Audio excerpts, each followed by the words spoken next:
Okay, we're going to mix up a little sanitizer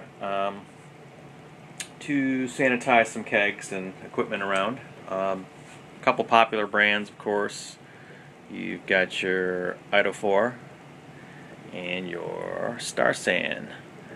I typically use Iodophor. I'm going to start using some Star San for a while to see how that works. The Star San, of course, bubbles up and all that kind of good stuff. It's good for getting around, I guess, a lot of different things. The Iodophor, I know yellows equipment. If you leave it with some plastic too long, it starts to stain it a little bit.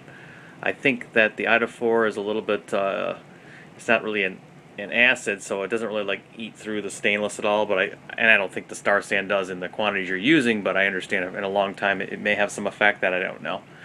But anyway, today I'm going to use some Iodophor. So pretty much the directions.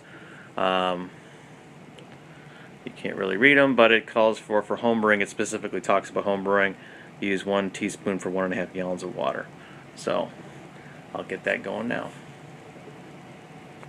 Okay, so I've got 1.5 gallons in my bottling bucket, and put my 1 teaspoon of this stuff in here. It's like an iodine stuff. So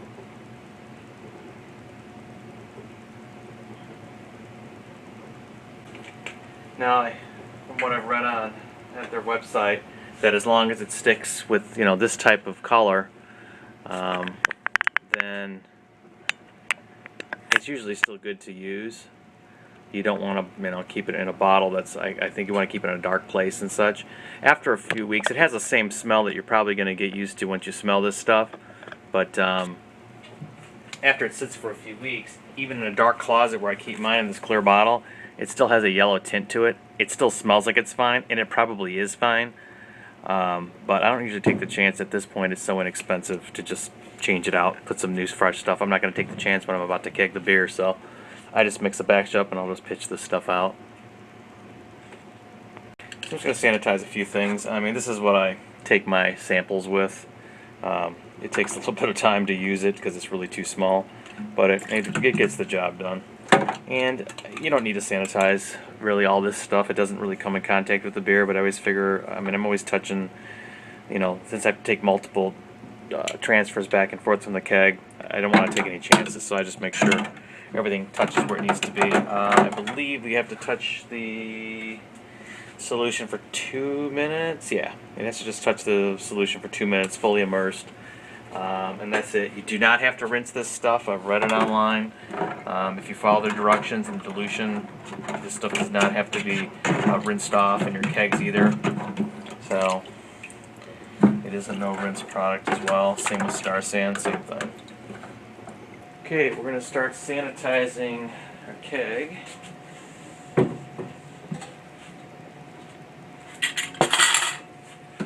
little sanitizer in each.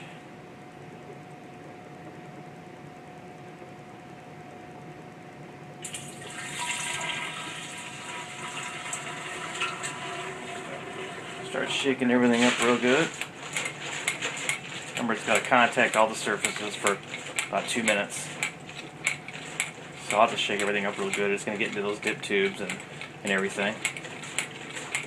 Once we're done, we'll pull everything apart and soak them separately in some sanitizer to make sure they're all coated good. And we're going to pull everything apart real quick again. Just to double check that everything got sanitized. We got a small container here that I'm going to throw the parts into real quick. Just let all this stuff sit in here for, a couple of minutes here. And then we'll do the same thing with the other keg. And we'll start putting everything back together. Okay, you're going to start working my auto siphon a little bit. I pulled all the excess sanitizer out of the kegs. I've got the small parts soaking, and then I'm just kind of run things through the sanitizer. Okay, now we're going to start putting everything back together one more time for final assembly. So at this point, we're also going to get our sanitary keg lube and start lubing up any of the rubber. So it doesn't take much. This stuff's kind of like, I don't know, kind of feels like silicone a little bit. But wherever there's a little bit of rubber, I like to hit it. Gives it a better seal. And that's it. I'll work on the next one.